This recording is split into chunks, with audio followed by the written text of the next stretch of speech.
My beloved child, you have been standing on the watchtower of your faith for a very long and very lonely time with the eyes of your heart. You have been scanning the horizon day after day, month after month, year after year, watching for the coming of a promise I gave you, a specific and beautiful word I spoke to the depths of your soul long ago. But the seasons have turned again and again, and the horizon has remained stubbornly and painfully empty.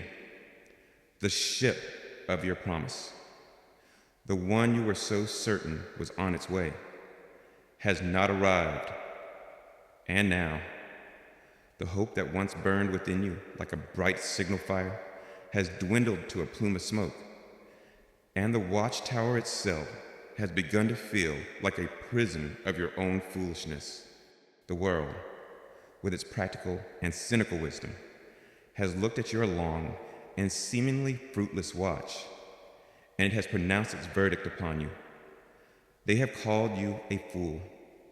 They have told you, sometimes with pity and sometimes with scorn, to give up, to move on, to accept the harsh reality that the promise was a fantasy, a product of your own wishful thinking.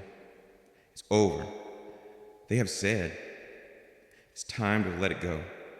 And in the long, silent, and desolate nights of your waiting, a deeper, more painful, and more convincing voice, your own, has begun to agree with them. You have felt the profound and debilitating sickness of heart that my own word speaks of, the sickness that comes from hope deferred. You are weary of waiting. You are tired of believing. And you're on the very brink of abandoning your post.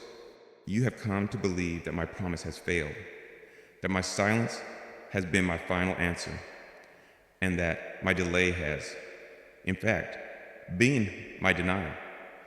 But you have profoundly misunderstood the nature of my promises and the divine purpose of my timing.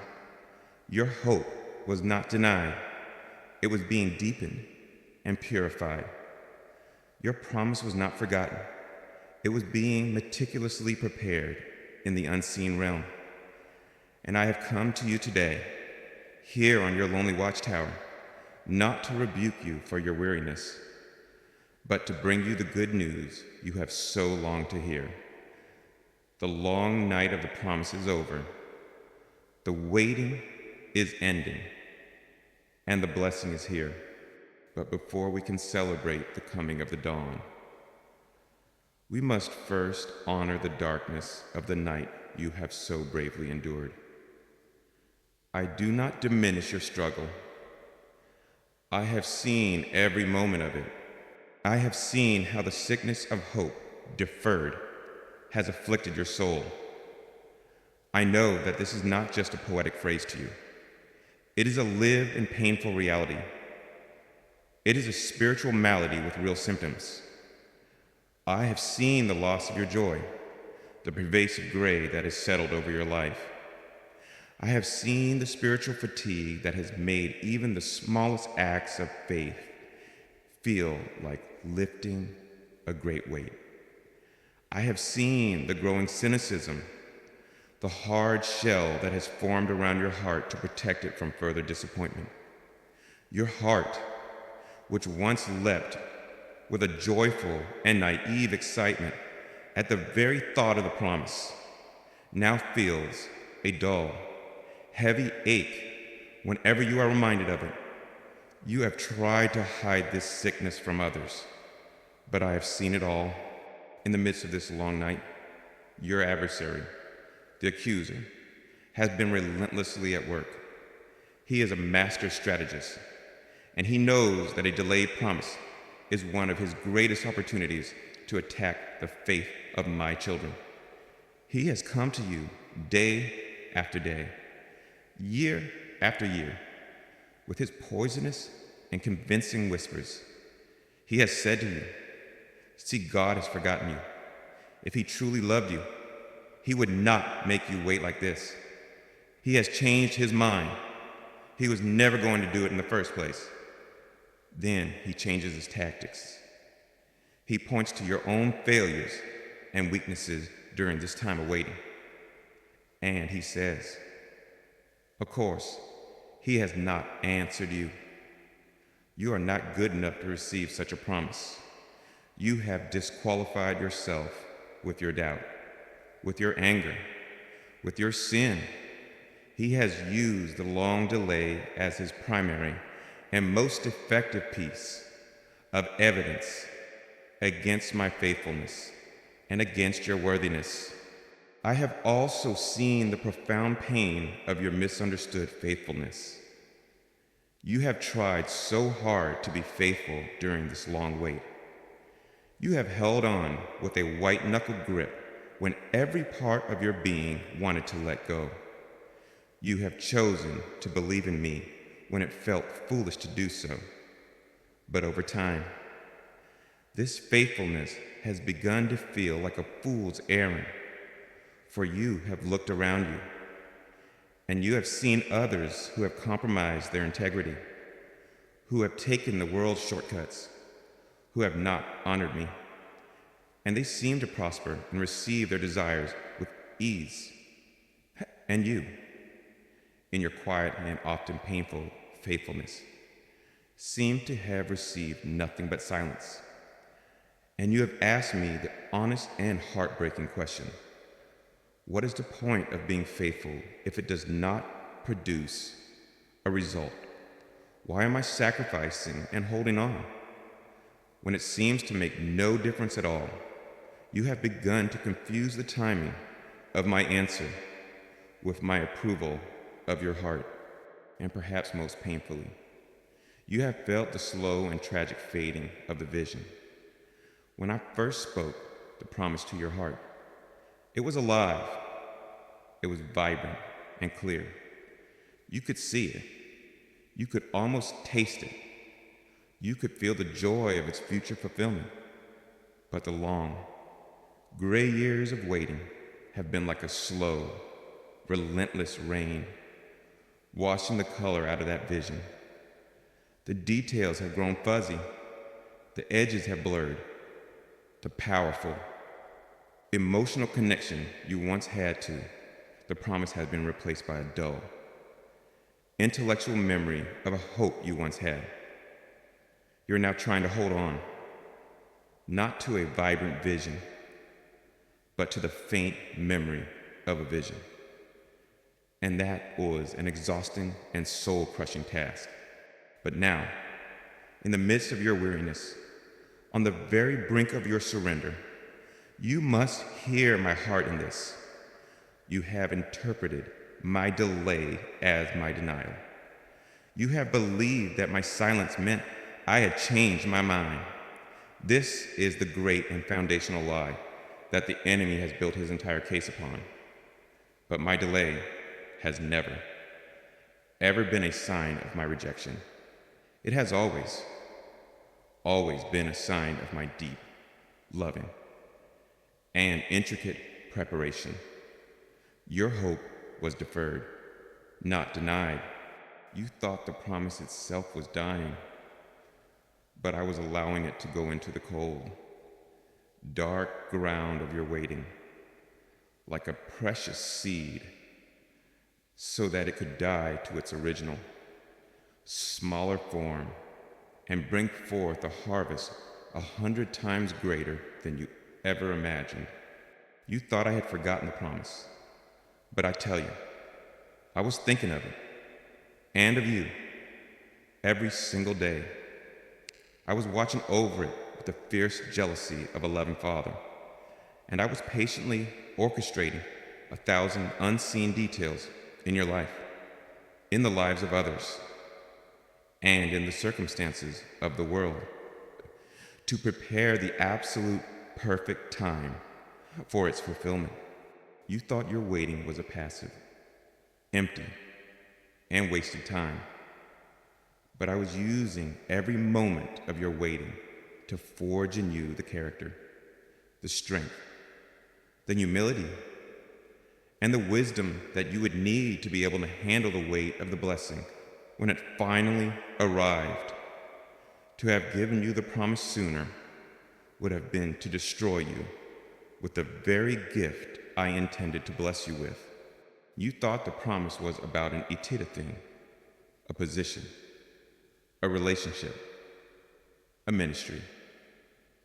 But I was using the waiting for the promise to draw you into a deeper and more profound intimacy with me, the promiser. I allowed you to be weaned from your desire for the gift so that you could fall completely in love with the giver. Every single moment of your long, dark night has had a divine and loving purpose. It has not been a waste. It has been a profound and absolutely necessary preparation. Your heart has been made sick by the deferral of your hope. Yes, but a heart that has been sick with longing is the very heart that will most deeply and most gratefully appreciate the gift of its healing. A soul that has known a long and desperate night is the one that will rejoice most fully in the breaking of the dawn. And now that you understand that your waiting has been a holy and sacred preparation, we must speak of the nature of that preparation. For while you thought you were simply waiting in an empty room, I tell you, in the unseen realm of your spirit, a sacred and miraculous gestation has been taking place. You now understand that the long night of your waiting has been a holy and purposeful preparation, not a sign of my denial, but to fully embrace the hope that is now dawning. You must receive a deeper revelation of the kind of preparation you have been undergoing. You have looked at your life during this season, and you have seen only emptiness. You have felt spiritually, emotionally, and creatively barren.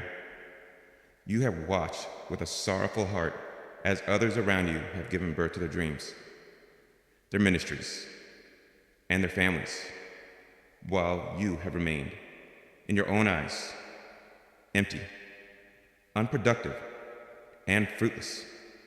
The feeling of barrenness, I know, has been a source of deep and private shame and a grief that you have carried alone for many years. But I have come to you today to speak a truth that will transform your perception of your own emptiness. The feeling of emptiness has been a great and painful illusion, foreign secret, hidden place of your spirit. You have not been empty at all. You have been profoundly and miraculously full. You have been carrying the most precious of all things, a living promise conceived by me. You have not been in a barren wasteland. You have been in a sacred and hidden womb. And your long season of waiting has not been a meaningless delay. It has been a divine and absolutely necessary gestation period. The blessing I promised you has been growing and maturing within you all along. Let me explain to you the mystery of this sacred pregnancy. Remember that moment, perhaps long ago, when I first spoke the promise to your heart. It may have come as a verse of scripture that leaped off the page with a supernatural fire. It may have been a prophetic word spoken over you by a trusted voice. It may have been a deep, quiet, and unshakable knowing that I placed in your spirit during a time of prayer. In that holy instant, a divine conception took place. My living and powerful word, like a divine seed, met with the fertile ground of your faith, however small it may have been at the time, and in the hidden womb of your spirit. A new destiny was conceived. It was a secret conception, unseen by the world, perhaps even barely understood by you at the time. But I was there. I was the author of that moment. And I witnessed with great joy as the divine spark of your promised future took hold in the core of your being. Then came the first trimester of your waiting. This was the season of the deepest hiddenness. On the outside, nothing in your life looked different. No one could tell that a miracle had been conceived within you. But on the inside, everything was beginning to change. And this profound internal change often manifested in your soul as a kind of spiritual morning sickness. You felt unsettled, agitated, and ill at ease. Your old life, your old friendships, your old habits and comforts no longer fit you properly. You felt a deep nausea with the things of the world that had once brought you pleasure. You may have mistaken this for depression or anxiety, but it was, in fact, a glorious sign that a new and holy life was growing within you. A life that was fundamentally incompatible with your old ways. This was the time you were most tempted to believe that nothing was happening, that the promise had been a fantasy.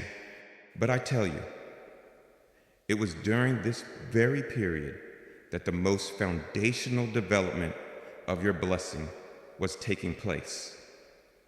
Its spiritual DNA was being written. Its heart was being formed. After that unsettling season, you moved into the long and often difficult second trimester. This was a season of hidden growth. The blessing within you was growing larger, stronger, and more real, but it was not yet visible to the outside world. This was the time you began to feel the first faint flutters of the promise you carried. They were not consistent. They were not powerful enough to banish all your doubts, but they were real. It was a small, unexpected financial provision that came at the perfect moment. It was a timely and encouraging word from a stranger that perfectly confirmed the secret thing you were holding on to. It was a dream in the night that gave you a fleeting, beautiful glimpse of your future. These were like the first kicks of a baby in the womb. They were my gentle, loving reminders to you that what you carried was real. It was alive, and it was growing. I know that these flutters were often followed by long periods of quiet, leaving you to wonder if you had only imagined them, if you were making it all up. But I tell you, they were real, and they were my way of sustaining your faith and your hope through the long, monotonous middle months of the gestation. In this hidden season, the most crucial development was taking place. The spiritual bones of your blessing were being strengthened. Its character was being developed. It was a time of profound, unseen, internal formation. And now, my child, in this most recent season of your life, you have entered the third and final trimester, and this is the most uncomfortable stage of all. The promise within you has now grown so large, so real, so substantial, that it has become a heavy and undeniable weight. It is pressing on all your other internal organs. It is making it difficult for you to breathe the thin air of your old life. It is making the small, comfortable container of your present circumstances feel intolerably tight and restrictive. The profound discomfort you are feeling, the intense pressure, the feeling that you cannot possibly go on like this for much longer, is not a sign that something is wrong. It is the clearest and most glorious sign that the blessing is now almost fully formed and is pressing with all its might to get out. You are heavy with a promise that is now ready to be born. And why? You have asked me with tears in your eyes, has this pregnancy had to take so long? Why the full 9 months, or in your case, the full and arduous term of years? It is because a healthy child cannot be rushed. To have birthed your promise prematurely, before it was fully formed and developed, would have been to bring forth a spiritual miscarriage. Your promise, be it a ministry, a new level of authority, a restored marriage, a creative work, would have been born too weak, too sickly, and too underdeveloped to survive in the harsh and hostile atmosphere of this world. It needed this full term in the safety of your spiritual womb to develop a strong heart that could withstand disappointment, to develop a resilient spiritual immune system that could fight off the attacks of the enemy, and to develop the very character it would need to fulfill its own great destiny in the world. I, your divine physician, have been carefully and lovingly monitoring the development of this promise every single day. I have been feeding it with the nourishment of my word. I have been protecting it with the warmth of my presence. And I have, in my perfect wisdom, refused to induce labor until I knew, with an absolute certainty, that it was strong enough, mature enough, and ready enough to be born and to thrive. My long delay has been my loving and fierce protection of your precious child of promise. I am calling you now to a radical shift in your posture. You must stop seeing yourself as a barren and forgotten soul. You must begin to see yourself as a joyful and expectant parent on the very eve of your delivery. You are not empty. You are full to bursting. You are not idly waiting for something to happen. You are actively participating in the final, sacred stages of a divine miracle. So begin to speak to the promise that is within you. Nurture it with your faith. Protect it with your prayers. Cover it with your love. The long and difficult gestation is now complete. The full term has been reached. And the intense pressure you are feeling right now is not the pressure of despair. It is the pressure of birth. The pain you are feeling is not the pain of death. It is the holy and productive pain of labor. The waiting is ending, because the time for your delivery is here. Get ready to finally hold your blessing in your arms. My beloved child, you have begun to grasp the great and holy mystery of your waiting season. You understand now that it has not been a time of emptiness, but a sacred period of gestation, in which the very blessing you have prayed for has been growing and maturing in the secret womb of your spirit, protected and nourished by my own hand. But there is another, equally important and parallel truth that you must understand. The waiting was not just about preparing the blessing for you. It was, more importantly, about preparing you for the blessing. While the promised child was growing in the womb, I was simultaneously and painstakingly preparing the mother for the immense joy and the profound demands of her new role. I have not just been forming your future, I have been reforming you. I had to prepare you for the blessing. I know that as you look in yourself right now, you may not feel prepared at all. In fact, you may feel the very opposite. You may look at the landscape of your own heart and see only the damage that the long wait has inflicted. You may feel weaker, more cynical, more tired, and more broken than when you first began this journey. You do not look in the mirror and see a vessel of honor, fit for a great purpose. You see a cracked and dusty clay pot, forgotten in a corner of the workshop. And you wonder how such a fragile and flawed vessel could possibly contain the glorious, weighty blessing that I have promised. but you are looking at the dust of the workshop and not at the integrity of the vessel. You are feeling the memory of the fire, not the new strength that the fire has produced. I am the master potter, and I have had you on my wheel for this entire long season of waiting. The constant, dizzying spinning of your circumstances that made you feel so disoriented was the spinning of my wheel, centering you in my will.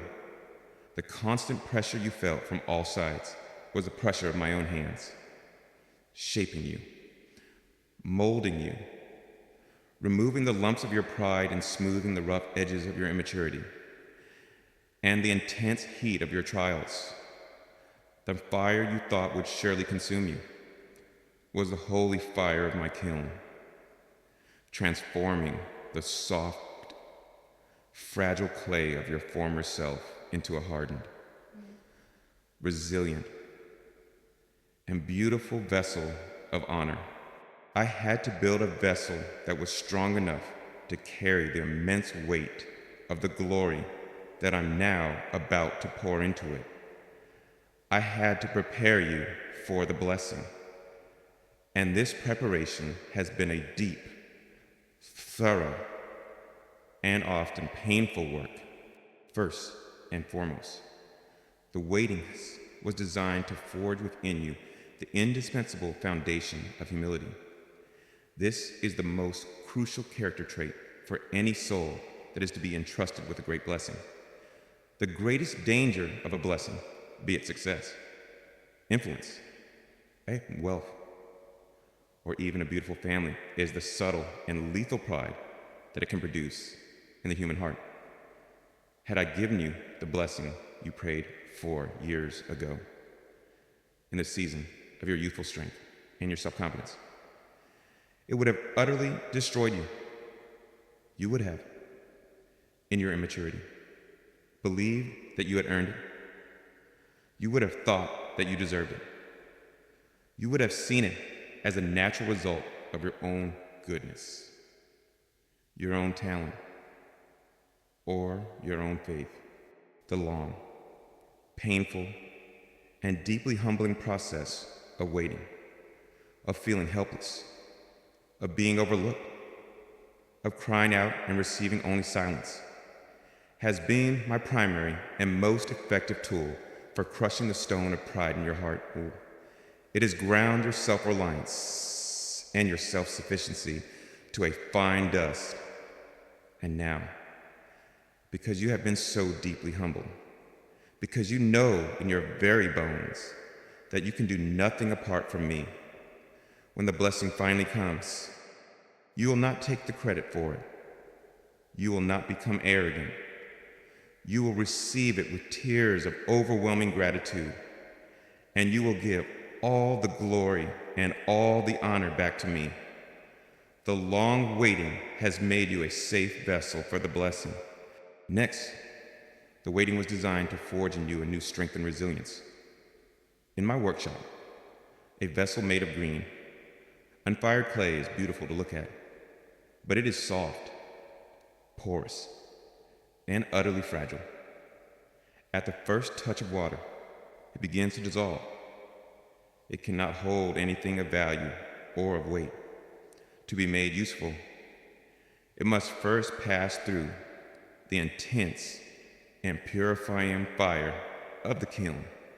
The season of your trial has been my holy kiln.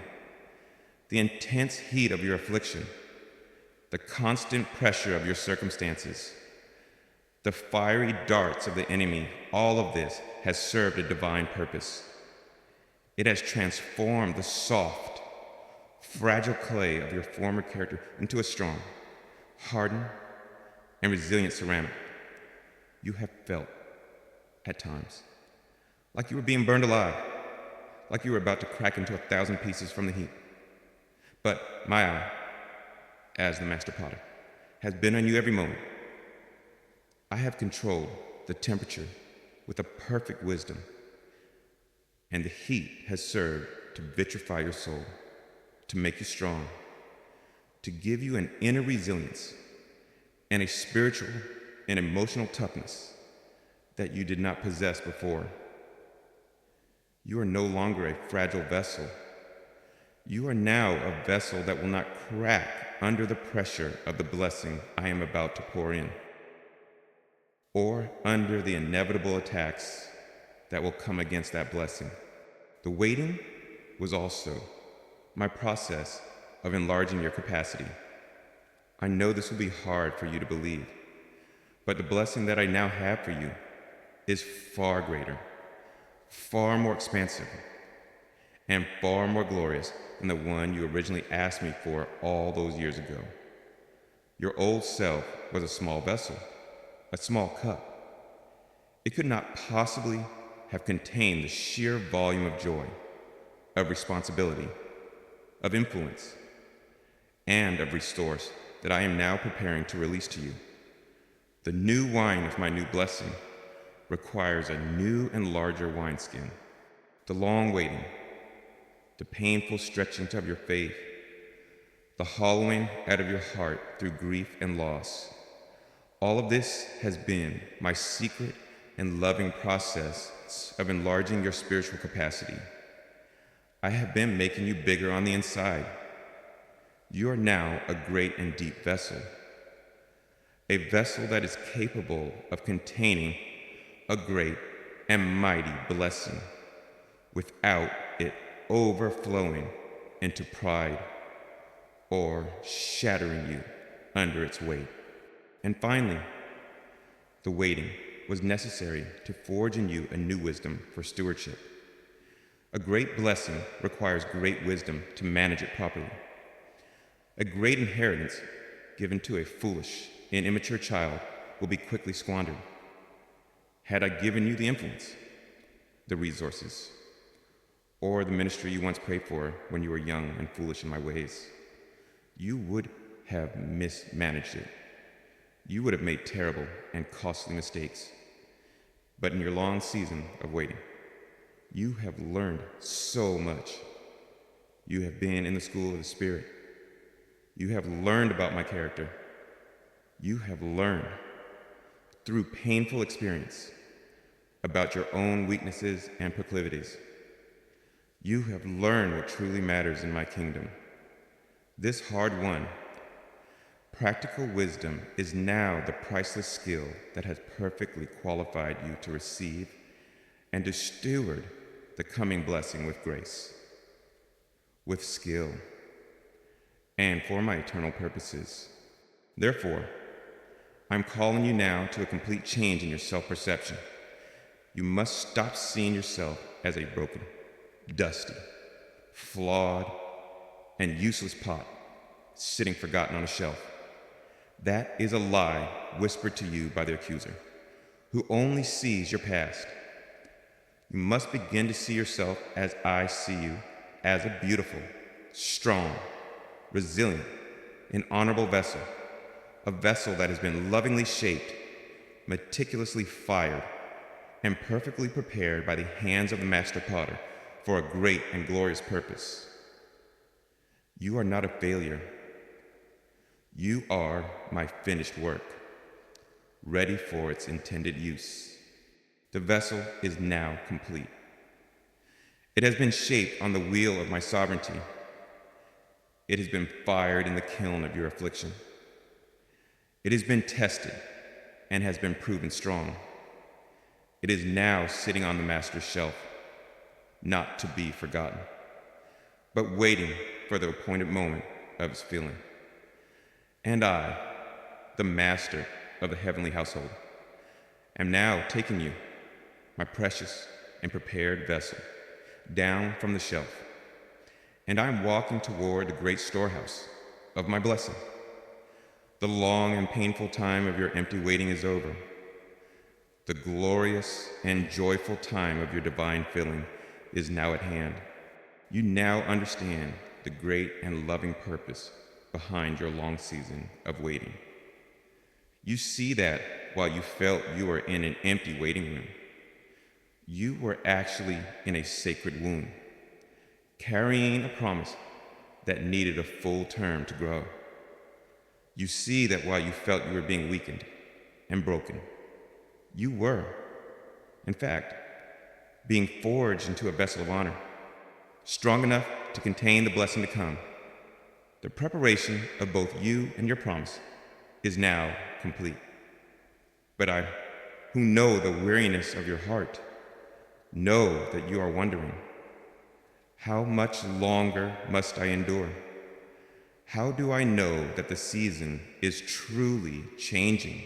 You are afraid to hope again, and I do not fault you for it.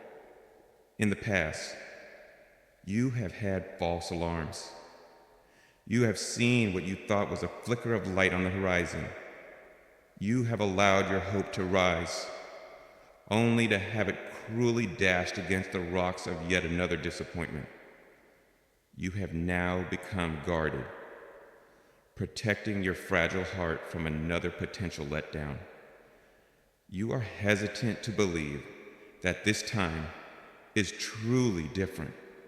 But I have come to you today, not just to explain the past, but to announce the present. The signs I am now sending you are not the product of your own wishful thinking. They are not a cruel trick of the light. They are divine heralds, dispatched by me from the future of your fulfilled promise into your present reality, to serve as an official announcement that the King is now approaching your situation. They are the first cool drops of rain on your face after a long and suffocating drought. They are the first tentative notes of a joyful birdsong after a long and silent winter. And you must learn to recognize them, for they are the unmistakable sound of a great, ancient key turning in a lock. They are the signs that the wait is ending. The first and most intimate sign is a change in your own heart. For years, the default state of your heart has been one of heaviness. Hope has been a discipline, a weight that you have had to force yourself to lift every single day. But now, I want you to pay close attention to your inner world. You will begin to feel a new kind of hope, a hope that you do not have to manufacture. It will not be a loud, boisterous, or frantic excitement. It will be a quiet, deep, gentle, and often unexplainable sense of optimism that will rise up within you at the most unexpected moments. It will be a quiet warmth that begins to spread through your spirit, a gentle whisper that says, "Things are about to change." Do not dismiss this feeling. It is not your own psychological effort to be positive. It is the first ray of the light of your coming blessing, finally piercing the darkness and dawning in your inner world. The second sign is the arrival of holy restlessness. You have, in many ways, grown accustomed to the waiting room. You have adapted to its quiet rhythm, its lack of demand, its low level of expectation. It has become a strangely comfortable, if miserable, home for you. But now, you will begin to feel a new and holy dissatisfaction with this state. The old routines that once brought you a measure of comfort will now begin to feel stale and confining. The old hiding places where you have nursed your wounds will no longer feel safe. They will begin to feel like cages. This is not just boredom or common discontent. This is a holy restlessness. This is the baby of your promise, now fully grown and developed within you, beginning to kick against the walls of your spiritual womb. It is signaling to you that it has run out of room, that it is time for it to be born. This inner agitation, this feeling that you simply cannot stay where you are any longer, is a glorious sign from me that you are becoming too big for your old life. It is a sign that you are now ready to give birth. The third sign is the appearance of small, related breakthroughs.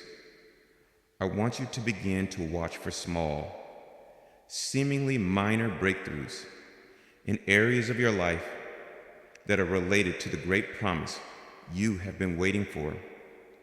You may have been praying for a great ministry that will touch thousands, and suddenly, a single person, a stranger, will approach you and ask you for the very wisdom you long to share. You may have been waiting for the great business that will change your financial future, and suddenly, I will drop into your mind a brilliant, creative idea for the first small product or service. You may have been praying for the restoration of a major relationship, and suddenly, a lesser, broken relationship will be healed with an unexpected ease. You must understand what these small breakthroughs are. They are not the full blessing itself. They are its advance guard. They are like hearing the distant sound of the king's approaching chariots, long before you see the king himself. They are the appetizers served before the great feast. They are my divine evidence, my tangible proof to you that the great procession of your blessing is now on the move, that it has left the courts of heaven, and that it is now drawing near to your earthly address. The fourth sign will be a new and unexplainable favor for a long and difficult season. It has felt like you have had to fight and strive for every single inch of ground. It has felt like the world and even the heavens were against you. But now, you will begin to notice a subtle but undeniable shift in the atmosphere around you. You will begin to experience a new and unexplainable favor. People who were once hostile or indifferent to you will suddenly become kind and helpful. Doors of opportunity that were once firmly locked to you will suddenly and inexplicably creak open. You will find yourself in the right place at the right time, again and again. This is not luck. My child, this is the atmosphere of your life beginning to shift in preparation for the arrival of your blessing. I am sending my favor before you to prepare the way, to make the crooked places straight, and to make the rough places smooth. I am laying down a red carpet for the arrival of the blessing I am bringing. And there is one final sign that you must be prepared for. Do not be surprised if, in this final stage, before your breakthrough, you experience a sudden and intense increase in spiritual opposition. The enemy of your soul, not blind. He can also see the first light of your dawn. He can also hear the distant sound of the chariots. He can also feel the shift in the spiritual atmosphere around you, and in his terror and his desperation, knowing that his time to afflict you is running out. He will often launch a final, furious, and concentrated assault to try and prevent you from stepping into your blessing. He will try to fill your mind with more doubt, more fear, and more lies than ever before. He will try to create a last-minute disaster in your circumstances. You must not see this increased attack as a sign that you are on the wrong path, or that my promise is false. You must, with your new wisdom, see it as the ultimate confirmation that you are on the very threshold of your greatest victory. The enemy only attacks what he fears, and he is terrified of what is about to happen in your life. You are the watchman on the wall of your own heart, and your job now is not to make the scene rise. That is my job. Your job is to watch for its coming. You must be attentive. You must be sober. And when you see these signs, you must not dismiss them or explain them away. You must acknowledge them. You must thank me for them. and you must let them fuel your faith into a blazing fire of expectation.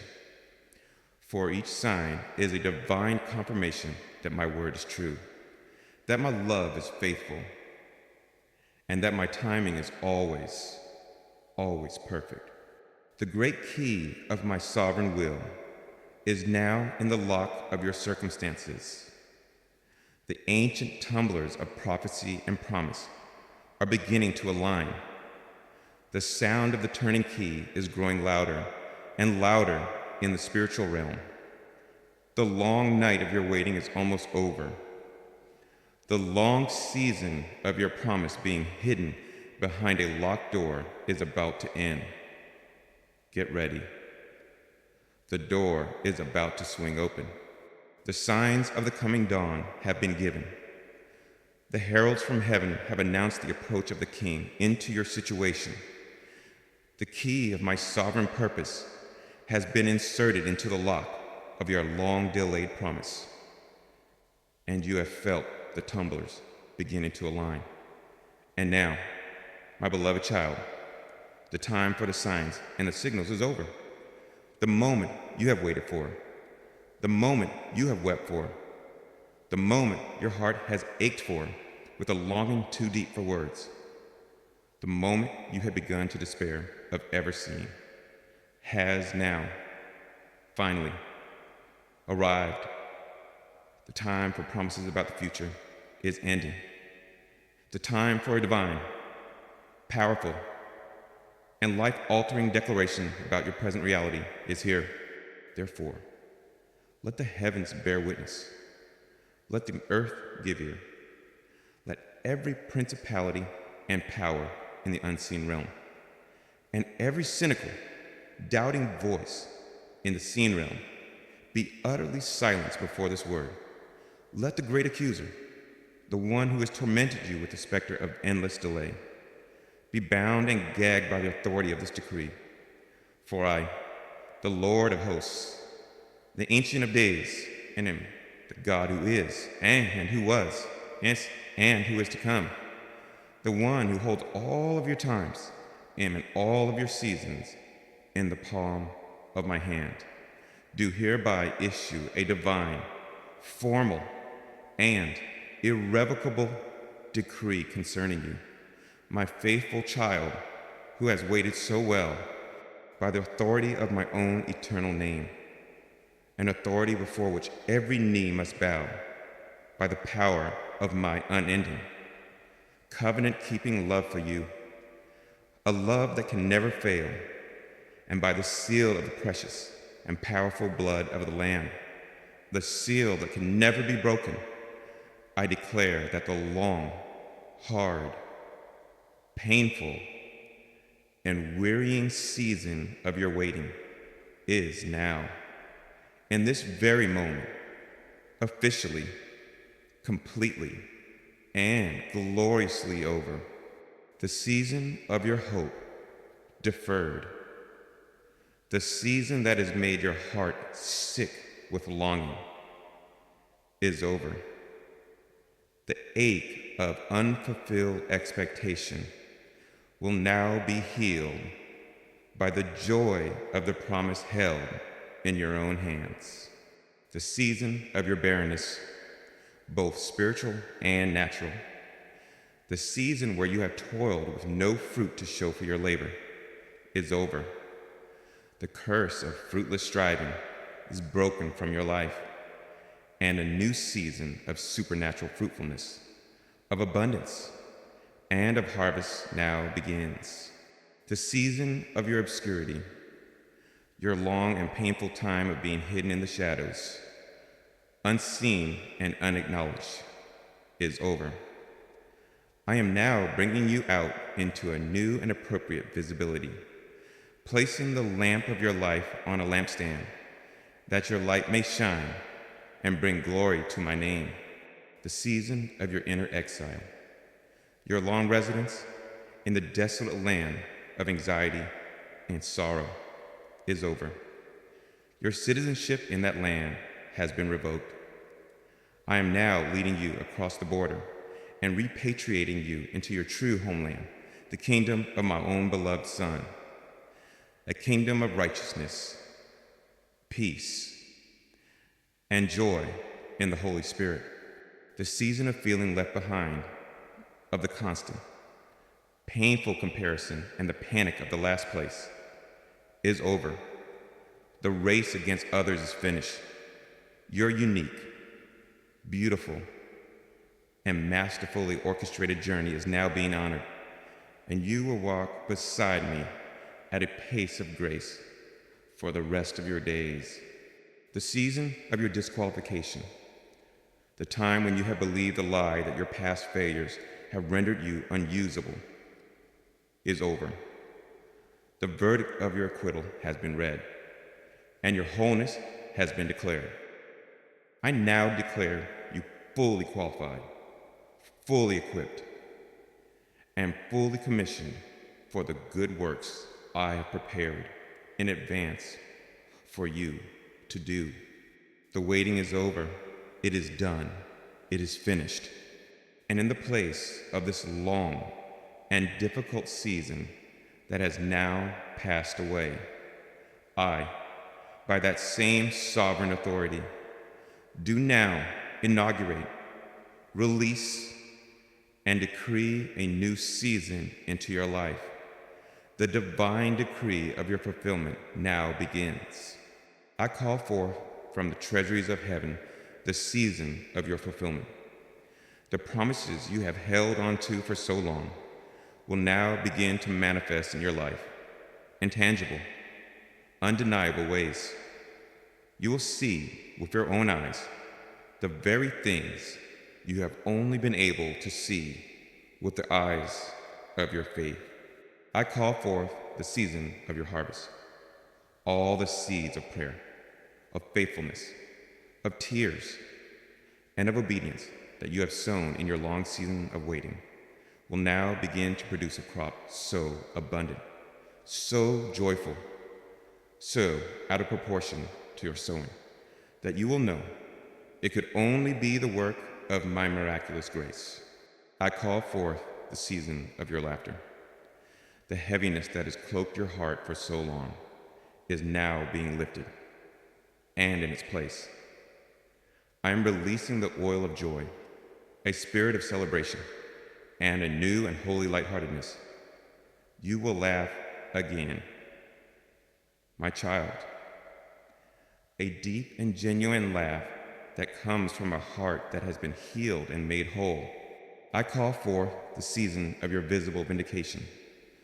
Those who have misunderstood you, those who have judged you, those who have dismissed you, will now see my favor upon you so clearly and so undeniably that they will be silenced. Your very life, blessed and restored by my hand, will become the vindication you have longed for. This is not a temporary reprieve from your struggles. This is not a fleeting good mood from your God. This is a permanent and irreversible shift in your spiritual season. The accuser cannot appeal this decision in the courts of heaven.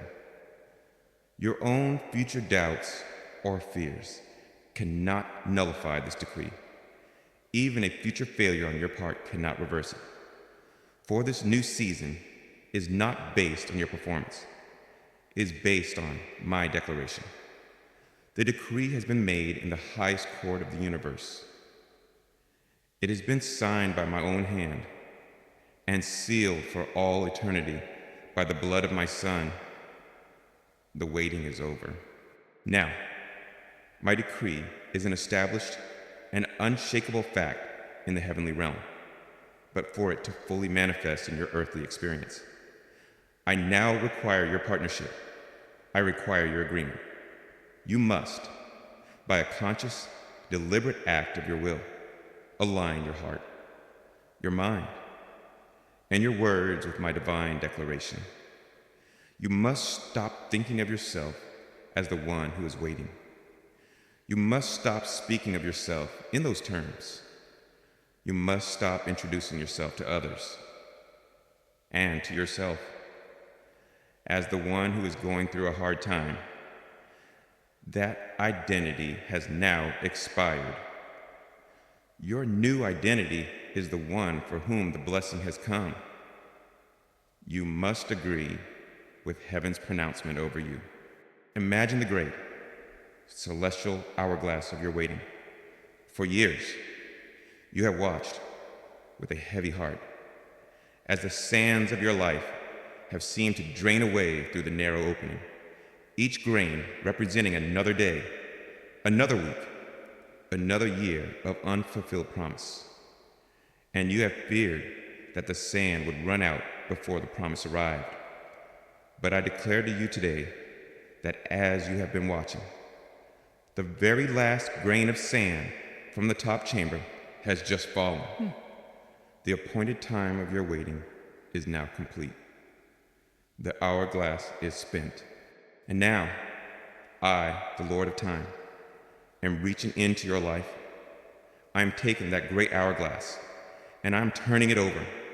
And what will now begin to flow is not the dry sand of waiting, but the thick, rich, golden oil of my blessing, my favor, and my fulfilled promises. The great shift has been made. The waiting is over. Let the pouring out begin. The divine decree has been made in the courts of heaven. The great hourglass of your waiting has been turned. The long, sorrowful, and wearying season of your trial, the season that has defined your life for so long, is now officially and irrevocably over. But what does this mean? What does the new season look like? What does it feel like? You have lived with the promise in its hidden, conceptual form for so long that you may not even recognize its fulfillment. Now that it has arrived at your doorstep, so now, with great joy and celebration, we must speak of the glorious, tangible reality of the second half of my promise to you. The waiting is ending, and the blessing is here. You have had a picture in your mind for many years of what this blessing would look like. You have dreamed of it, planned for it, and have built expectations around it. But you must understand that my ways are higher than your ways, and my thoughts are higher than your thoughts. The blessing that is now arriving in your life may come in a different form, a different shape, and perhaps even from a different direction than you expected. It will be better, deeper, and more perfectly suited to the person you have become than the blessing you asked for all those years ago. You must, therefore, learn how to recognize my goodness as it arrives, lest you miss it because it does not fit your old, preconceived notions. So where will you see this blessing? How will you recognize its arrival? It will not come as a single, dramatic flash of lightning, but as a slow, steady, and undeniable rising of the sun, bringing its light and its warmth to every desolate corner of your life. First, you will begin to see the blessing manifest as a great and profound healing in your relationships. You have known the deep and aching pain of loneliness, the sharp sting of betrayal, the dull throb of being misunderstood. Your relational world has, at times, felt like a barren desert, but now, I am causing a great river of my restorative grace to flow into that desert. You will begin to see this goodness as I miraculously begin to mend broken relationships that you had long given up on. You will witness me supernaturally soften the hard hearts of family members. You will receive the unexpected phone call, the unforeseen email, the heartfelt apology that you had believed was an impossibility. And even more beautifully, I will begin to bring new, healthy, and life-giving people into your life. You will know that these new connections are from me because they will be different from the relationships of your past. These new friends will not be drawn to your old wounds or your brokenness. They will be drawn to the new light and hope that is beginning to shine from you. They will be people who see you, who celebrate you, who champion your destiny, and who love you with a pure and unconditional love that reflects my own heart. You will feel the deep, gnawing ache of your loneliness begin to be replaced by the profound warmth and security of a true, godly, and divinely orchestrated community. The blessing, my child, is the end of your long and painful relational famine. It is me setting the lonely in a family. Next, you will see the blessing manifest as a breaking of the spirit of lack over your finances and your work. You have known the constant, low-grade anxiety of financial pressure. You have known the deep frustration of pouring all of your heart and your effort into your work, only to see little or no fruit. But now, you will see my goodness. I am now opening the windows of heaven over your life, and I am releasing a new season of favor and abundance. You will begin to see this as supernatural favor begins to rest upon your work, causing it to prosper and succeed in ways that defy your own talent or the economic conditions around you. You will see this as my provision begins to flow to you from the north, from the south, from the east, and from the west. It will come through channels you did not expect. A surprising promotion at work, a new and creative business idea that I will drop into your mind, an unexpected gift from a forgotten source, a debt that is miraculously canceled. The constant, gnawing pressure of lack and the fear of the future will begin to lift from you like a heavy cloak.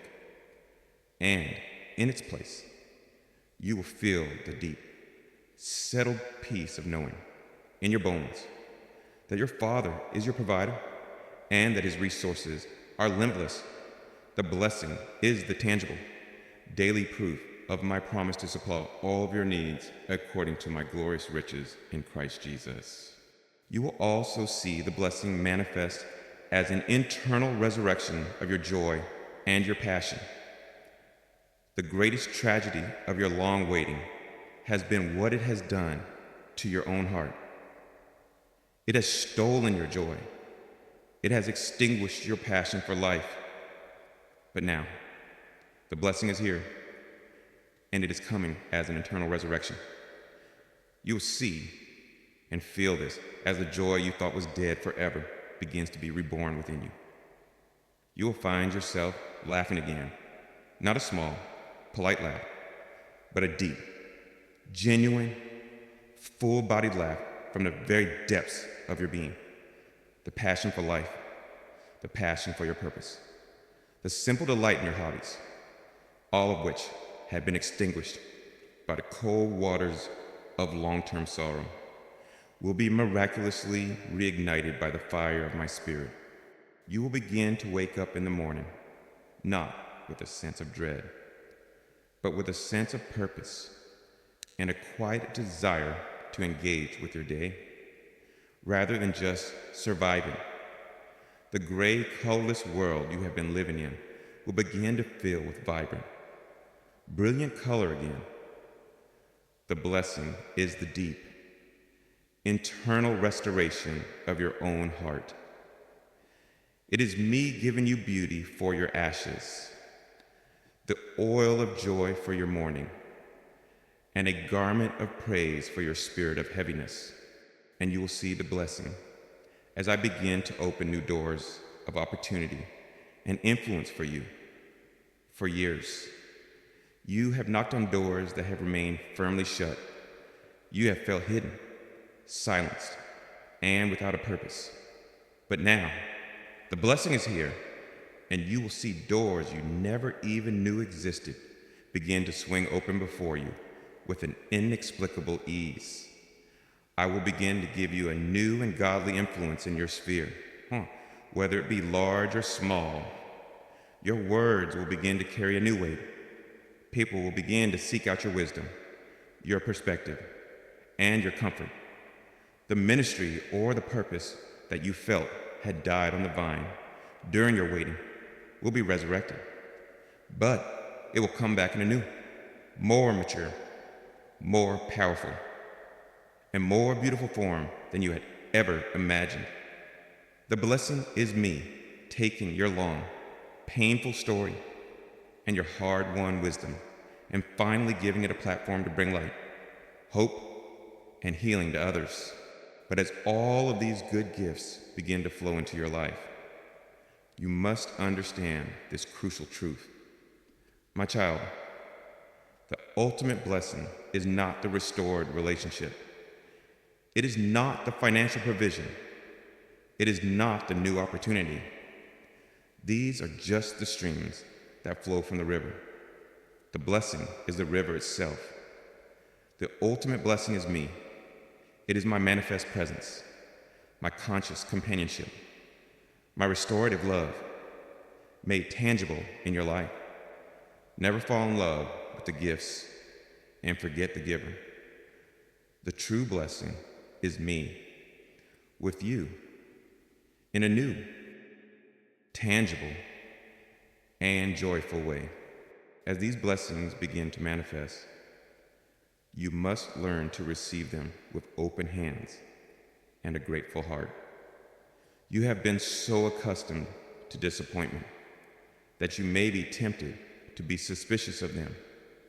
You have felt unworthy for so long that you may be tempted to feel guilty for them.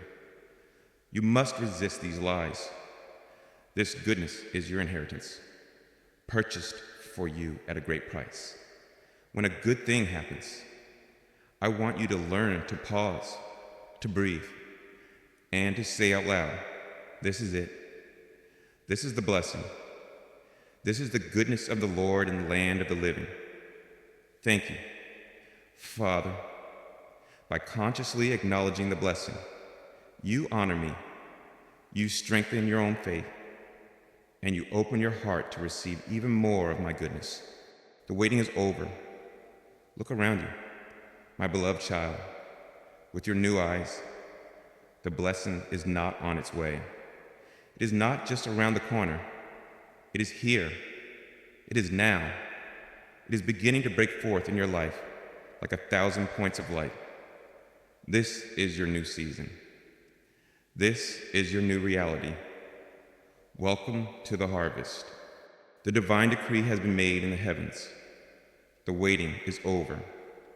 The great unveiling has begun, and the first streams of my manifest goodness are now beginning to flow into the dry and thirsty land of your life. The blessing is here, but my beloved child, you must understand that a great and abundant harvest can rot in the fields if there is no one who is prepared to receive it. A great inheritance can be quickly squandered if the heir does not know how to steward it with wisdom. The final, crucial piece of your journey of restoration is not just in my giving, but in your receiving. You must now learn how to receive your harvest. I know how foreign and even frightening this new season may feel to you. For years, you have become an expert in the difficult spiritual disciplines of the wilderness. You have mastered the art of waiting. You have become skilled in the practice of enduring. You have learned how to survive, but you are a complete novice in the art of receiving, of thriving, of living in a state of manifest blessing. The very posture of your soul has been one of bracing for impact, your head down, your hands clenched, your heart guarded. But the posture required to receive a gift is the very opposite. It requires you to lift your head, to open your hands, and to make your heart vulnerable. You must now learn this new posture. You must make the great and final transition from waiting to stewarding. You have thought of receiving as a simple and passive experience. But I tell you that for a heart that has been conditioned by trauma and disappointment, learning to receive is an active, intentional, and profoundly courageous spiritual discipline. You must now learn to partner with the blessing I am releasing. You must learn to steward it with the wisdom you have gained. And you must learn to multiply it for my glory. These are the instructions for the heir of the promise. First, you must learn to overcome the fear of a new disappointment. This will be your greatest and most immediate battle in this new season. As the first waves of my goodness begin to wash over your life, a part of you, the part that remembers the pain of your past, will be terrified. A voice of fear will rise up and whisper, "Don't get too excited. Don't trust this. It's too good to be true. This new blessing will surely be taken away, just like all the others. And the pain of losing it will be even greater than the pain you felt before." You must wage a gentle but relentless war against this voice of fear. You must speak back to it with the truth I have given you. You must remind yourself that you are not the same person you were before this long trial. The waiting has forged a new strength, a new humility, and a new resilience in your character. You are no longer a fragile vessel that will be shattered by the weight of this blessing. You are now a strong and tested vessel, perfectly prepared to contain it. You must make a conscious choice every single day to trust my goodness, even when the old, familiar fear of loss whispers its lies to you. You must choose to fully enjoy the harvest you are given today without allowing your joy to be stolen by the fear of a potential famine tomorrow. Second, you must learn to embrace my goodness without guilt.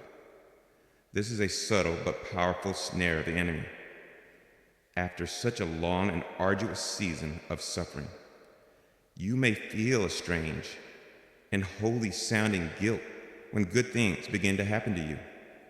You may feel that you do not deserve such blessing after all your past failures. You may feel a sense of disloyalty to your own past pain, as if to be happy now would be to invalidate the suffering you endured. You may even look at others who are still in their own season of trial, and you may feel guilty for receiving your breakthrough while they are still waiting for theirs. My child, I have come to set you free from this false guilt today. My blessing upon you is not a sign of your own merit. It is a sign of my grace. And my grace is a gift that can never be deserved, only received. Your new joy is not a betrayal of your past sorrow. It is the very redemption of it. And my blessing upon your life is not an indictment of those who are still waiting. It is meant to be a beacon of hope to them, a tangible proof that I am a God who keeps his promises. So I give you my full and glorious permission to be happy. I give you permission to be extravagantly blessed. You must learn to receive my good gifts with the simple, unself-conscious delight of a small child, for this brings immense pleasure to your Father's heart. Third, you must understand the great principle of stewarding your abundance through generosity. The blessing I am releasing into your life is not just for you. I am not filling your barns simply so you can live a life of ease and hoard my resources for yourself. That is the way of the world in my kingdom. I am blessing you to make you a blessing. The primary way that you will steward your new harvest is through a new and radical lifestyle of generosity. As my financial provision begins to flow to you, you must allow it to flow through you to others who are in need. As my joy begins to fill your heart to overflowing, you must learn to lavishly pour out that joy on those who are still living in sorrow. As my deep peace stands guard over your heart and mind, you must become a peacemaker in your world. Generosity is the divine law that keeps the river of my blessing flowing in and through your life. A closed fist, clutching its own blessings, cannot receive a new gift from me. An open hand, constantly releasing what it has been given, is a hand that I will always keep full. And finally, you must learn to steward your new influence with humility, as the blessing of my favor rests upon you. Doors of influence will begin to open. You will be given a platform. Your voice will carry a new weight. People will begin to look up to you and seek you out for your wisdom. You must steward this influence with the utmost humility, always remembering the lessons you learned in the school of obscurity. Remember what it felt like to be unseen, unheard, and unimportant. And from that place of remembrance, use your new voice to speak for those who have no voice. Use your new platform to honor and to elevate others. The moment you begin to use your influence for your own ego, for your own glory, for your own kingdom, is the moment it will begin to wither and to wane. True and lasting kingdom authority is always expressed in humble, loving service to others. I'm calling you today to a fundamental shift in your self-perception. You are no longer a spiritual survivor, living on emergency rations and waiting for the next disaster. You are now a royal heir, a son, a daughter, living in the glorious abundance of your Father's house. This is not arrogance. My child, this is a simple and humble acceptance of your true identity in me. So I want you to begin to think like an heir. I want you to act like an heir. I want you to love and to give generously like an heir, for this is who you truly are.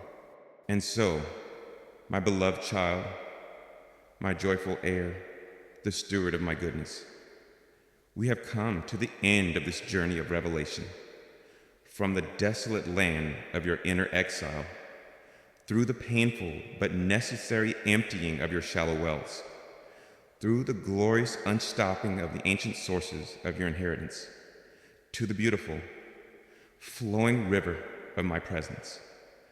I have led you, and you now have the instructions, the gentle disciplines of the heart that will allow you to drink deeply from this river every single day of your life.